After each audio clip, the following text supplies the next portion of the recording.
사무엘하 13장 1절에서 6절까지 말씀입니다. 사무엘하 13장 1절에서 6절까지 말씀. 제가 한 절, 여러분 한 절 서로 교독하도록 하겠습니다. 그 후에 이 일이 있으니라. 다윗의 아들 압살롬에게 아름다운 누이가 있으니 이름은 다말이라.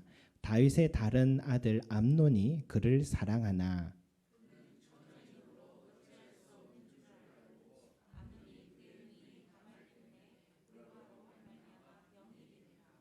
암논에게 요나답이라 하는 친구가 있으니 그는 다윗의 형 시므아의 아들이요 심히 강교한 자라.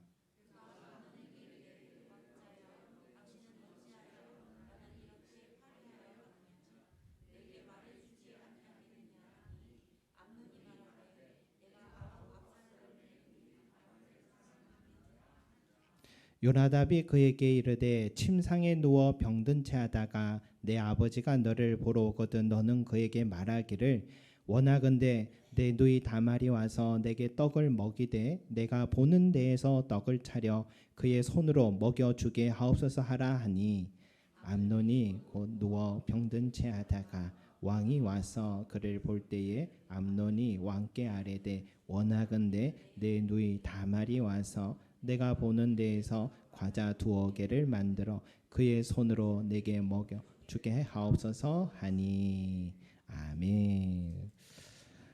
여러분 우리 사무엘하 우리 지금 보고 있는데 12장은요 다윗이 범죄로 인해서 첫 번째 죄의 대가를 치르는데 이 밧세바가 낳은 이 아기가 심히 앓고 죽은 사건이 나옵니다. 그리고 오늘 우리 보는 또 우리 13장에서는 다윗이 겪어야 할 두 번째 죄의 대가, 바로 다윗의 첫째 아들 암논이 이복 누이인 다말에게 성범죄를 저지른 사건이 있습니다. 여러분 이 사건은요 앞으로 다윗이 겪게 될 죄의 대가 전부를 터뜨린 뇌관과 같은 역할이 됐습니다. 이로 암논은 조용히 칼을 간 다말의 친오빠인 압살롬에게 보복 살인을 당하게 됐고 또 엇나간 압살롬은 아버지 다윗을 향해 이제는 칼을 겨누면서 쿠데타를 일으키다 결국 죽게 되는 비극이 계속해서 이어져 나오고 있습니다. 하나님 말씀대로 칼이 내 집에서 영원토록 떠나지 아니하리라 라는 하나님 말씀 그대로 일어나고 있습니다. 그런데 여러분 잠시 말씀드리고 싶은 것은 여러분 모든 일을 죄에 대한 인과응보적 차원으로 해석하는 것 또한 우리는 늘 경계해야 된다는 거예요. 요한복음 9장에 예수님과 제자들이 길을 가다가 날 때부터 맹인이 된 사람 보고 제자들에게 물었어요. 랍비여, 이 사람이 맹인으로 난 것이 누구의 죄로 인함이니까? 자기 죄니까? 그 부모의 죄니까? 라고 이렇게 물었습니다. 이렇게 질문한 이유가 있어요. 유대인들의 의식 속에는 오늘 이 다윗이 그 죄의 대가를 치르는 그 과정을 보았겠죠. 그들에게는 장애가 있거나 불치병이 겪고 있거나 고난을 당한 자가 있으면 그게 다 죄로 인한 결과다라는 인과응보적 생각을 한 것입니다. 하지만 모든 고난은 죄로 인합니다라는 생각을 깨트리신 분은 예수님이십니다. 예수님은 그 맹인을 바라보며 이렇게 말씀하셨어요. 이 사람이나 그 부모의 죄로 인한 게 아니라 그에게서 하나님이 하시는 일을 나타내시고자 함이라. 성도 여러분, 성경의 모든 사람들은요 다 고난 당했습니다. 선지자들도 사도들도 보십시오. 모두 다 하나님을 위하여 의롭게 살아도 그들은 이 땅에서 고난 당했습니다. 욥을 보세요. 욥이 당한 고난은 설명이 안 될 정도입니다. 그러나 욥의 친구들이 찾아와 위로는 못 해줄 망정 이를 말했죠. 너의 죄를 한번 살펴보고 회개해라. 여러분, 때로는 내 삶에 고난이 찾아온 것은 죄 때문이 아니라 하나님의 영광을 나타내시려는 목적이 있음도 기억하시기 바랍니다.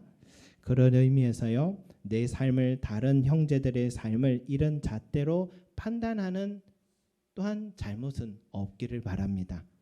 이처럼 성경에는요, 고난은 죄의 대가다라는 공식도 있고, 또 한편 고난은 하나님의 영광을 나타내기 위한 디딤돌이다라는 공식도 있으니까 다윗의 삶을 보면서요, 죄의 무거움을 항상 잊지 않는 자세도 갖고, 욥과 요셉과 같이 하나님의 영광을 나타내기 위한 것임도 기억하고, 우리가 고난 가운데 인내하며 하나님의 뜻이 무엇인가를 항상 발견하는 저와 여러분 되시길 소망합니다. 다시 오늘 말씀으로 돌아와서요, 왜 다윗의 아들 암논이 이복 누이인 다말에게 이와 같은 죄를 지었을까? 여러분, 암논 왕자는요, 이복 누이인 다말을 계속해서 마음에 품었다 하는 겁니다. 다말은 처녀였고 너무 아름다운 여자였습니다. 1절에 나오죠. 다윗의 아들 압살롬에게 아름다운 누이가 있으니 라고 했어요. 이것도 하나의 원인이 된 것 같아요. 저 여러분, 너무 잘생기고 또 아름답지 않음을 감사하시기 바랍니다. 내 남편이 너무 잘생기고 내 아내가 너무 예쁘면 마음이 얼마나 쓰이겠습니까? 우리 가정에 평안을 주심을 감사합니다. 예. 다말은 당시 이스라엘에서 가장 아름다운 여자였는지 모르겠습니다. 그래서 오빠 압살롬에 대한 평가가 있는데요, 14장 25절 이렇게 돼 있어요. 온 이스라엘 가운데에서 압살롬 같이 아름다움으로 크게 칭찬받는 자가 없었으니 라고 나와요. 그러니까 오빠 얼굴이요, 이 시대로 하면 현빈, 차은우 정도 되는 그런 얼굴이었던 것 같아요. 흠이 하나도 없었습니다. 그러니까 이 친남의 얼굴은요, 유전인 것 같아요. 그들의 어머니이자 다윗의 아내였던 이 마아가가 바로 그술왕 달메의 딸이었습니다. 어머님은 공주였습니다. 2절에 보니까 그런 다말을 마음에 품었던 암논이요, 어쩔 수 없었다라고 합니다. 왜 어쩔 수 없냐? 첫째는 다말이 처녀였기 때문입니다. 당시 왕궁에서 처녀들은요, 다윗 왕의 보호하에 따로 생활처가 있었기 때문에 이 남자들이 접근할 수가 없었습니다. 그리고 다말은요, 암논에게는 이복 누이입니다. 가족 관계입니다. 율법상 근친 간의 결혼은 금지됐습니다. 그래서 어찌할 수 없었다라고 하는 겁니다. 그러면 마음으로 시작된 생각을 멈춰야 됐는데 멈추지 못하고 결국 우라병, 상사병이 생긴 것 같아요. 그때에 이 암논의 친구 요나답이 방문을 한 겁니다. 요나답은 다윗의 형 삼마의 아들입니다. 삼마 아들입니다. 그러니까 사촌 친척입니다. 암논과 요나답은 사촌 친척이에요. 그에 대한 평가가요, 심히 강교한 자라라고 나옵니다. 여러분, 왜 그를 강교하다고 말할 수 있냐면 지금 암논이 마음에만 품고 있는 것을 옆에서 실제 범죄하도록 꾀었기 때문입니다. 요나답은 암논에게 이렇게 말해요. 아픈 척 하십시오. 그러면 아버지 다윗 왕이 병문안 오실 겁니다. 그때 여동생 다말을 보내어 내게 떡을 만들어 먹게 해주소서라고 부탁하세요. 암논은요, 앞으로 전개될 일들 전혀 짐작도 못한 채 그 일을 그대로 실행하고 암논과 다말 둘만의 시간에 동생 다말의 동의도 없이 남자의 위력으로 성범죄를 저질렀습니다. 그런데 더 악한 것은 그 후에 암논의 행동이에요. 율법에요, 이런 말씀이 있어요. 사람이 약혼하지 아니한 처녀를 꿰어 동침하였으면 납폐금을 주고 아내로 삼을 것이요 라는 말씀이 있어요. 그런데 이 암논은 다말을 책임지기는커녕 자기 욕망만 채우고 일어나 가라 하면서 그를 내버렸습니다. 여러분, 암논의 행위가 아버지 다윗왕과 닮았다는 생각 들지 않습니까? 하나는 마음의 죄를 품고 있었다는 것이 닮았어요. 마음으로 시작된 간음죄가 하나님 앞에 범죄라는 사실 깨닫고서 속히 벗어나야 했었는데 마음으로 품었던 죄가 실제 간음행위로 이어진 것입니다. 이게 아버지 다윗과 닮았습니다. 또 하나는 다윗이 자기 죄를 덮기 위해 밧세바의 남편 우리아를 최전방으로 보내 죽게 한 것처럼 사람을 인격적으로 대하기보다는 하나의 숫자로, 도구로, 물건으로 대했습니다. 암논도 마찬가지예요. 자기 목적을 이루고는 다말을 미워하여 다말을 인격적으로 사랑한 게 아니라 성적 대상으로 여긴 겁니다. 마지막으로 다윗의 간음죄가 살인으로 이어진 것처럼 암논의 간음죄가 보복 살인으로 이어졌습니다. 죄는 더 큰 죄를 낳습니다. 아버지 다윗과 아들 암논의 죄가 교차되는 걸 우리는 발견하게 되죠.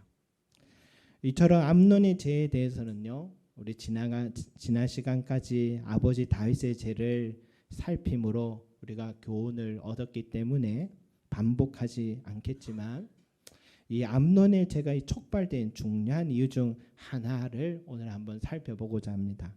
바로 친구 요나답과의 관계에서 미친 영향이다라고 할 수 있겠죠. 먼저 이 암논의 태도를 살펴보겠습니다. 어떻게 보면 이 암논은 순진한 사람 같아요.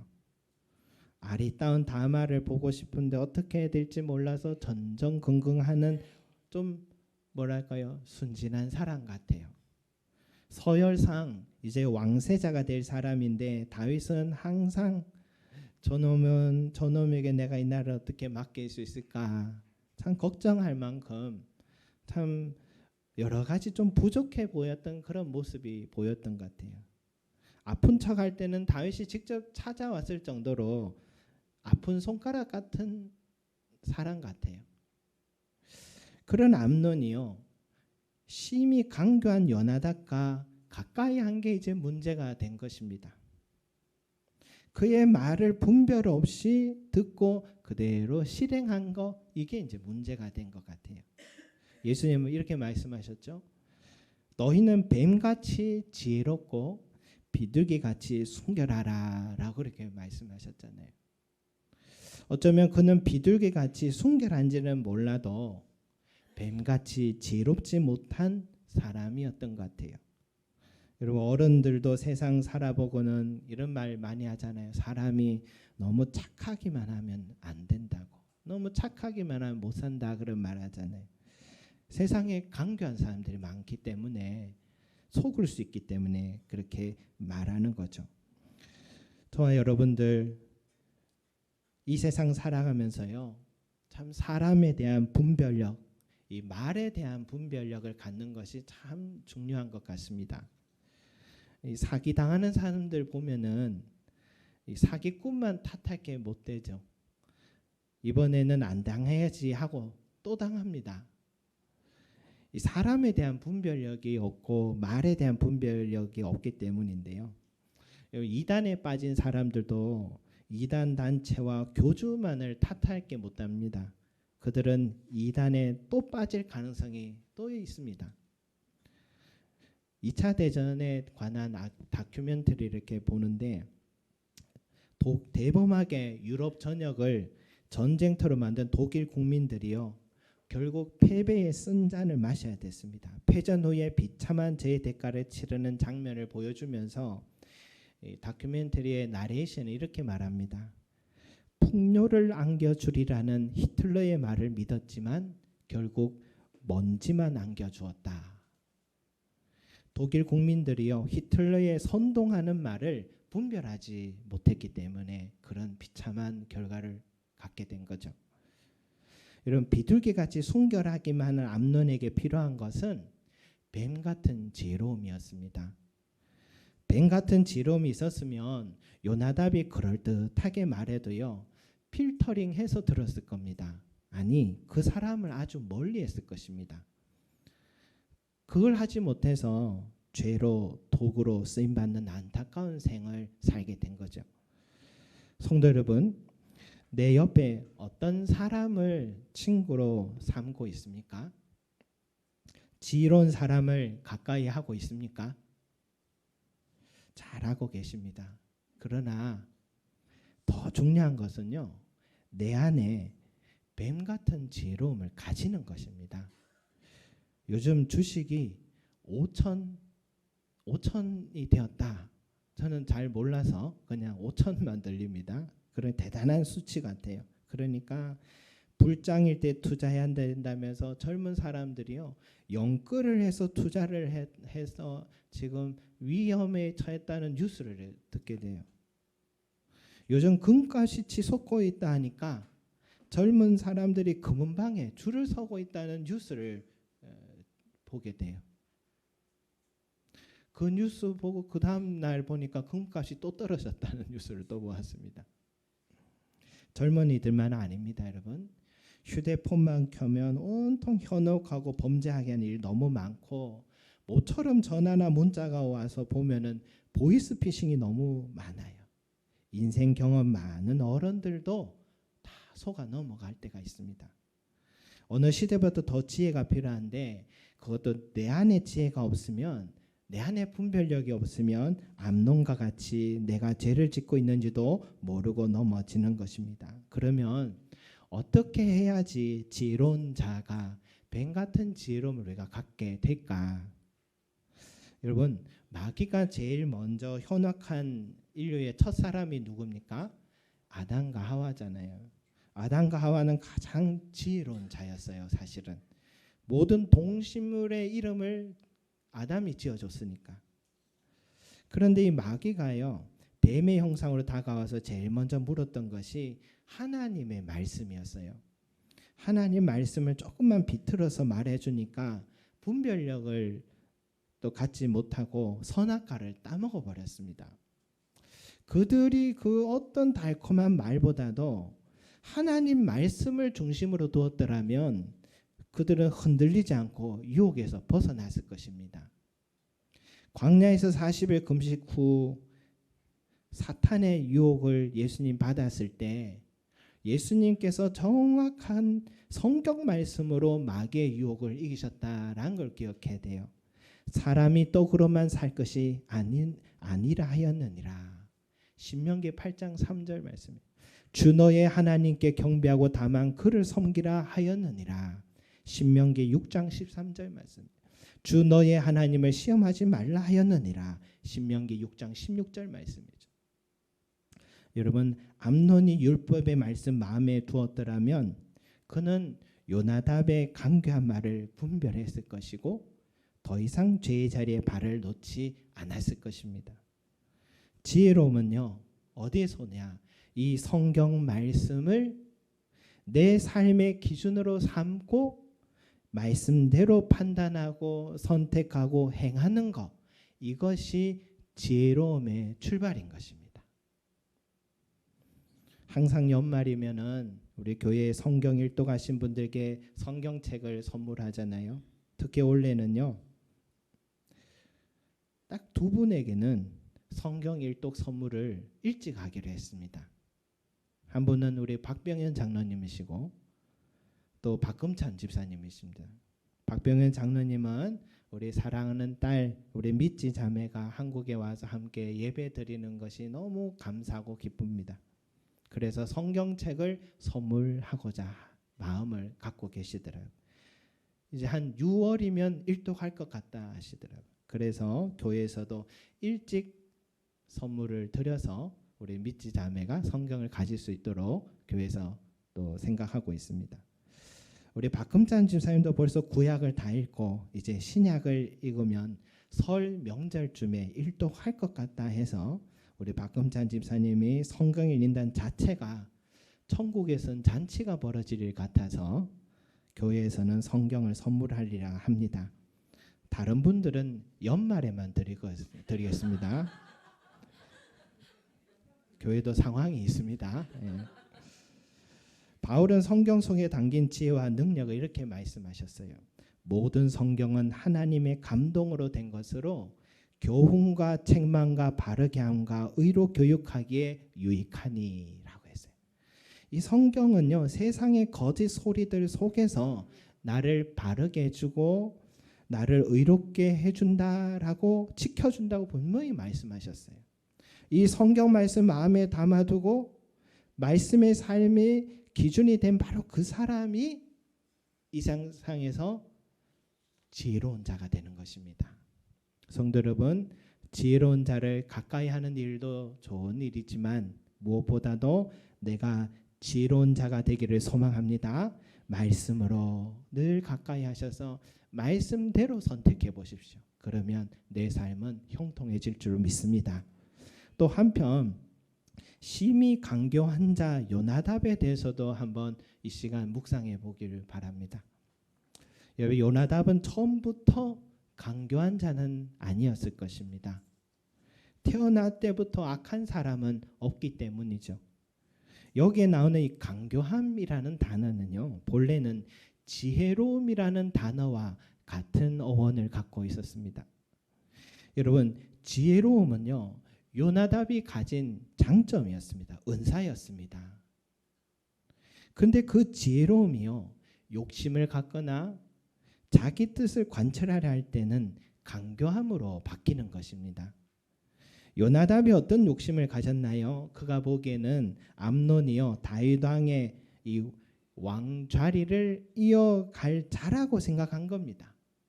그와 가까이 하면요, 그가 언젠가는 또 그에게 필요를 잘 도와주고 채워주다 보면 자기도 나중에 한 자리 할 것이다 기대한 것입니다. 누구보다 요나답은요, 암논이 품은 생각이 범죄인지 알고 있으면서도 자기 욕심에 눈이 멀어서 암논에게 범죄를 부추기는 위험한 교사를 한 것입니다. 이것이 얼마나 위험한 일이요, 큰 책임인지 민수기 13장 14장에 보면 12정탐꾼을 뽑고 가나안 땅을 정탐하고 돌아오라고 하나님 명령하셨어요. 그래서 그들이 가서 정탐을 하고 돌아왔는데 그들 중에 여호수아와 갈렙 두 사람 제외한 10명은 모두 다 부정적인 보고를 하게 된 겁니다. 그 소리를 들은 백성들이 낙심에 빠지고 하나님과 모세를 원망하고 이제 여기서는 사흘 길만 걸어가면 가나안 땅에 들어갈 일을 그 부정적인 마음이 들고 하나님의 뜻을 거스르는 순간에 그들은 광야에서 40년을 빙글빙글 돌고 또 아무도 두 사람 제외하고는 가나안 땅 들어가지 못하고 광야에서 다 1세대는 죽게 됐죠. 그 이유가 뭡니까? 바로 정탐꾼들의 보고 때문입니다. 그런데 여러분, 그 정탐꾼들이 누굽니까? 각 지파 중에서 뽑은 지휘관들이라 했습니다. 지휘관 되려면요, 탁월한 능력이 있어야 됩니다. 여러분, 이 탁월한 능력이 뭐냐면 전쟁 때는 군사적 능력이 있어야겠지만 평시에는 재판하는 능력이 있어서 뽑혔던 사람들입니다. 다시 말해서 그들은 사람의 일들을 분별하고 하나님 말씀도 분별할 줄 아는 지혜로운 자들이었습니다. 여러분, 이 지혜 있는 자들의 말이 얼마나 큰 책임이 있는지, 그들은요, 하나님의 뜻을 백성들에게 전했어야 됐는데 자기의 생각과 판단을 백성들에게 전했을 때 자신뿐만 아니라 함께한 백성들 모두 다 망하는 길로 가게 된 것이죠. 말씀에 모세 보냄받고 땅을 정탐하고 돌아와서 그 땅을 악평하여 온 회중이 모세를 원망하게 한 사람, 그 땅에 대하여 악평한 자들은 여호와 앞에서 재앙으로 죽었고 라는 말씀이 나와요. 여러분, 악평한 자들, 그 지혜로운 자들이 가진 책임과 그 책임의 결과가 얼마나 큰지를 우리 사건에서 볼 수 있죠. 여러분, 교회 공동체 안에도 지혜로운 자들이 있습니다. 또 우리 가정 안에도 지혜로운 자도 있습니다. 이런 친구들 사이에서도요, 지혜로운 자들이 꼭 있습니다. 반면 또 비둘기처럼 참 순결한 사람들도 있습니다. 하나님은요, 이들 서로가 함께 하라고 다 묶어두셔서 공동체 이루어가게 하시는데, 그런데 지혜로운 자들에게는 책임이 있습니다. 내 말 한마디로 인해서요, 내 주변 사람들에게 미치는 영향력이 너무너무 큽니다. 내 말의 결이 부정적으로 시작하면 우리 공동체 모두, 우리 가정 모두가 부정적으로 가게 되고, 내 말의 결이 은혜로 소금을 치기 시작하면 모두가 은혜로운 방향으로 흘러가기 때문입니다. 이거를 말의 권세다라고 할 수 있겠죠. 바울은 그런 지혜로운 자들이 이렇게 권면합니다. 선한 데는 지혜롭고 악한 데는 미련하라. 내게 주신 지혜를 가지고요, 선한 일에 사용해야 된다, 이 말입니다. 그러면 선한 일이 뭐냐? 에베소서 5장 17절에 나와요. 오직 주의 뜻이 무엇인가 이해하라 라고 나와요. 주의 뜻이 무엇인가를 항상 이해하고 그 방향으로 걸어가는 게 선한 일이다. 그 일에 있어서 지혜롭고 악한 데는 미련하라, 이 말입니다. 우리 교회 공동체가 중요한 결정 내릴 때, 우리 가정이 중요한 결정을 내려야 될 때, 지혜로운 자가 하나님의 뜻을 생각하고 하나님 기뻐하시는 일을 결정하도록 항상 주의하고 안내해야 될 책임이 있습니다. 사랑하는 성도 여러분, 비둘기처럼 순결하고 뱀처럼 지혜로운 자가 되기를 소망합니다.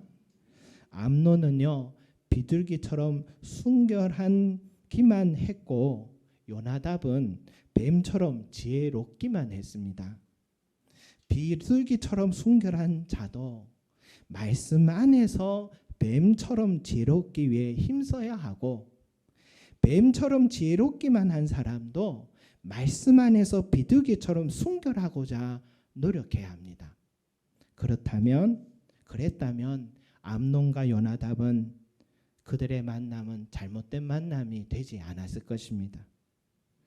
결론은요, 비둘기처럼 순결한 사람도 하나님의 말씀인 이 성경을 기준으로 살고 살아가고, 뱀처럼 지혜로운 자도 내 생각 내 뜻이 아니라 주님의 뜻이 무엇인가 항상 이 기준으로 지혜의 은사를 잘 사용할 때에, 그때에 내 삶에 은혜가 임하고 내 속에 내가 속한 가정과 우리 교회 위에 하나님의 은혜가 넘쳐남을 믿으시길 소망합니다.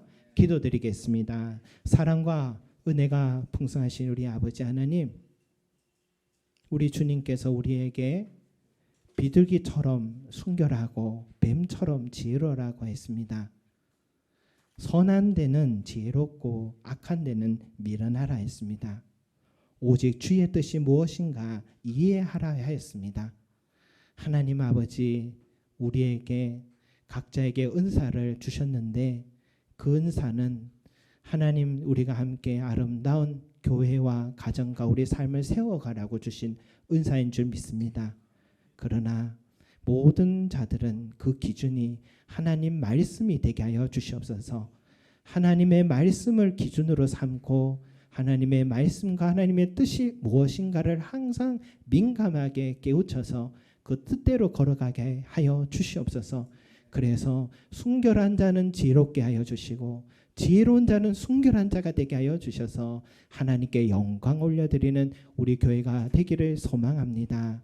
주님, 내게 주신 귀한 은사들 영광 돌리고 말씀으로 늘 깊이 새겨지고 또 자라가는 복된 자들 되어서 하나님께 영광 돌리게 하여 주시옵소서. 감사드리며 예수 그리스도 이름으로 기도드립니다. 아멘.